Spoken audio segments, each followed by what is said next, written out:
Bismillahirrahmanirrahim. Assalamualaikum warahmatullahi wabarakatuh.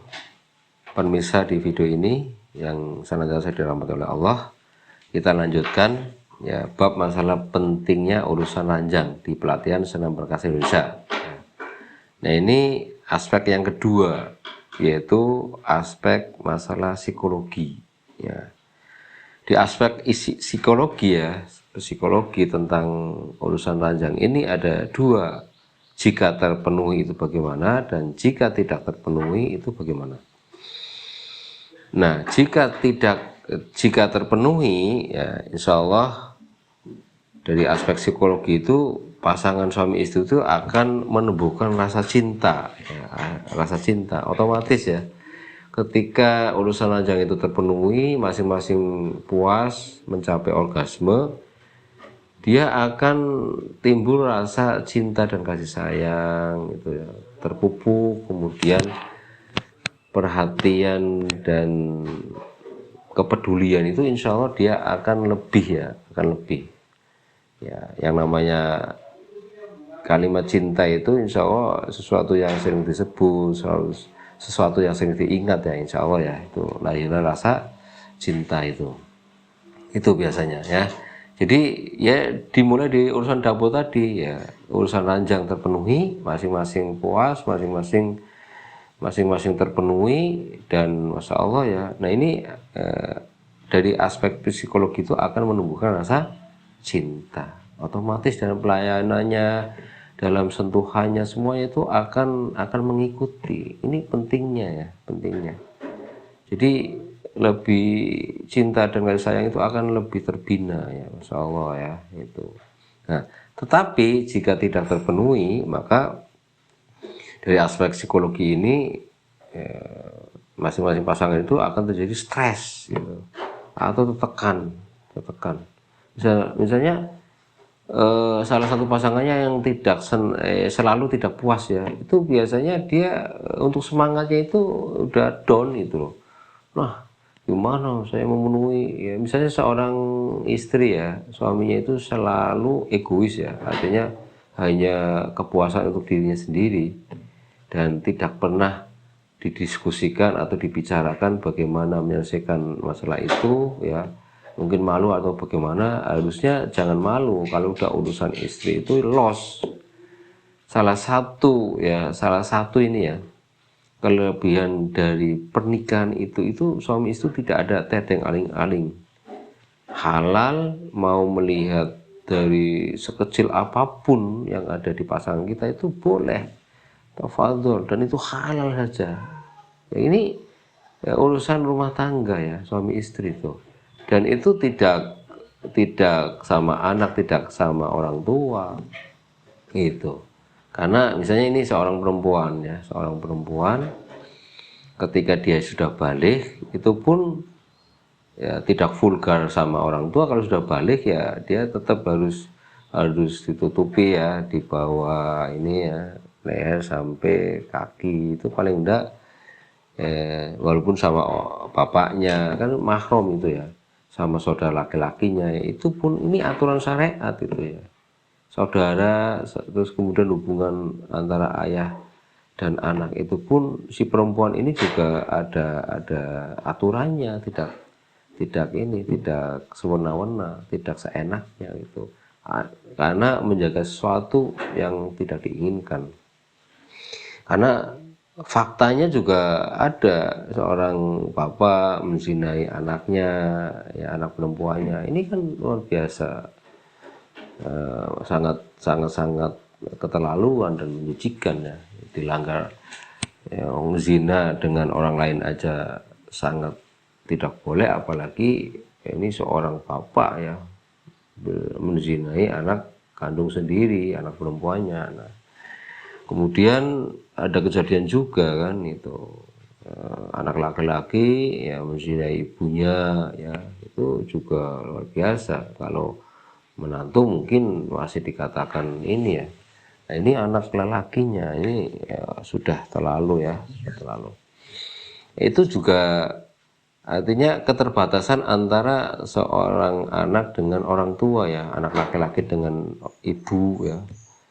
Itu pun walaupun satu mahram. Kalau kecil boleh, kecil namanya belum balik itu masih ini ya. Tapi kalau sudah mulai balik itu ada aturan mainnya. Tapi kalau pasutri ya, pasangan suami istri begitu sudah menikah halal ya, itu sudah tidak ada tedeng aling-aling dan memang los melihat sesuatu yang memang terbatas antara ibu dan anak laki, antara ayah dan anak perempuan, antara saudara ya laki-laki perempuannya itu tetap terbatas ya dalam menutup auratnya ya, dalam memakai pakaian. Tapi kalau sudah suami istri itu los dan itu halal, tidak ada masalah.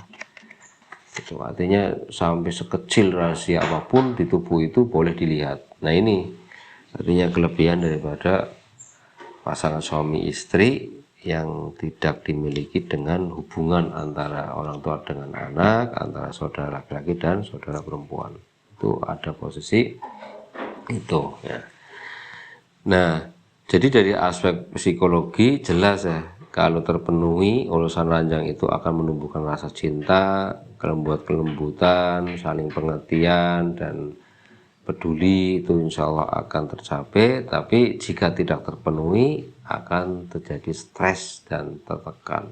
Pasti efeknya itu mukanya sering manyun, kemudian kadang-kala bicaranya lebih kasar dan seterusnya, itu efeknya. Maka jangan sampai menyepelekan hal ini ya. Yang kedua ya, dari aspek psikologi, jika urusan ranjang tidak terpenuhi ya, ini itu akan jadi pikirannya kacau ya, pikirannya kacau. Tapi kalau terpenuhi insya Allah masing-masing pasangan itu dia akan selalu ceria dan bahagia insya Allah. Karena puas di ranjang, otomatis dia senantiasa akan menghargai ya pasangannya ya. Jadi dari aspek psikologi itu yang kedua itu dia akan selalu ceria, bahagia, enak, nyambung, bersendoguru dan seterusnya. Tapi kalau tidak terpenuhi maka otomatis ya pikiran akan kacau. Pikiran akan kacau. Nah, kacaunya pemikiran tadi juga nanti yang terpenuhi itu dia selalu ceria, bahagia, yang pikiran kacau itu dari mukanya aja sudah berubah.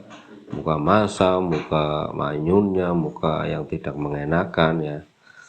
Dan ini juga memantik mudah marahnya. Seperti aspek yang pertama tadi ya.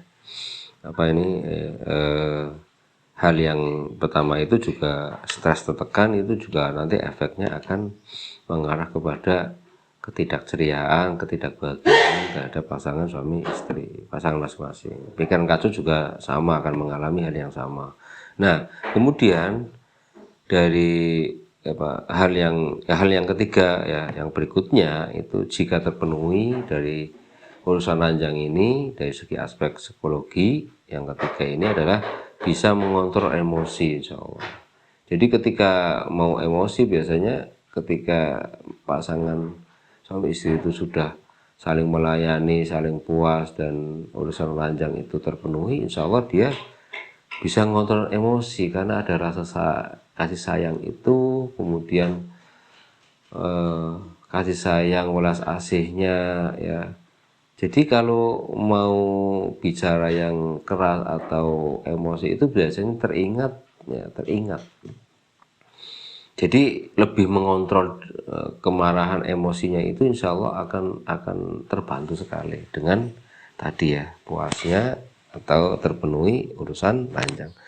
Sebaliknya jika tidak terpenuhi maka akan bisa merubah sikap dan karakternya pasangan.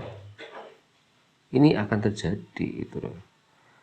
Jadi mudah marah ya, mudah marahnya, mudah ini manyunnya atau wajah-wajah yang tidak mengenakan, sikap yang kasar dan seterusnya itu akan mudah, karakter itu akan muncul. Ini jika tidak terpenuhi.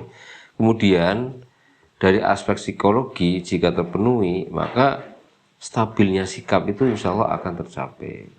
Otomatis ya, sikapnya saling menghargai, ya terus otomatis ya keceriaan atau sendu gurunya itu akan menikmatinya begitu bahagianya kehidupan demikian ya, harmonis ya, segala sesuatu itu bisa didiskusikan, dikomunikasikan itu. Tapi jika tidak terpenuhi ya dari aspek psikologi itu kebalikannya, maka dia akan senantiasa mudah terpantik kemarahan, mudah terpancing, emosionalnya tinggi. Kalau laki-laki bisa terjadi itu. Kalau memang karakternya itu memang pemarah, ya sudah. Istrinya itu sering dimarahi, bahkan dia akan tangannya itu akan dengan mudahnya menampar atau apanya, atau sebaliknya ya. Istrinya itu diomongin ya enggak mau, mudah marah, kemudian mudah membantah dan seterusnya. Nah ini dari segi aspek psikologi, karena aspek psikologi itu arahnya adalah ke emosi, ke mentalitasnya itu ya. Jadi sangat pentinglah urusan ranjang ini bagi pasangan suami istri, karena efek positifnya itu bisa menumbuhkan rasa cinta, selalu ceria dan bahagia, selalu bisa mengontrol emosi, dan sikapnya juga dia akan stabil insya Allah. Tapi kebalikannya jika dia tidak terpenuhi, ya bisa stres, tertekan, pikiran kacau, merubah sikap dan karakter, emosional, mudah marah, dan mudah ya istilahnya itu memukul dan seterusnya, yang mencidrai itu bukan sesuatu yang tidak mustahil. Jadi dalam hal kecil seperti ini jangan sampai disepelekan, harus tetap waspada, harus tetap berusaha tidak menyepelekan hal ini. Ini urusan aspek psikologi, jadi pengaruhnya kuat sekali. Demikian insya Allah pentingnya urusan ranjang dari aspek psikologi. Mudah-mudahan bisa membuka mindset kita sehingga kita paham dan apa yang harus kita lakukan terhadap pasangan kita, terutama bagaimana terpuasnya urusan ranjang. Demikian yang bisa disampaikan, kurang lebihnya mohon maaf. Wallahu a'lam bishawab. Assalamualaikum warahmatullahi wabarakatuh.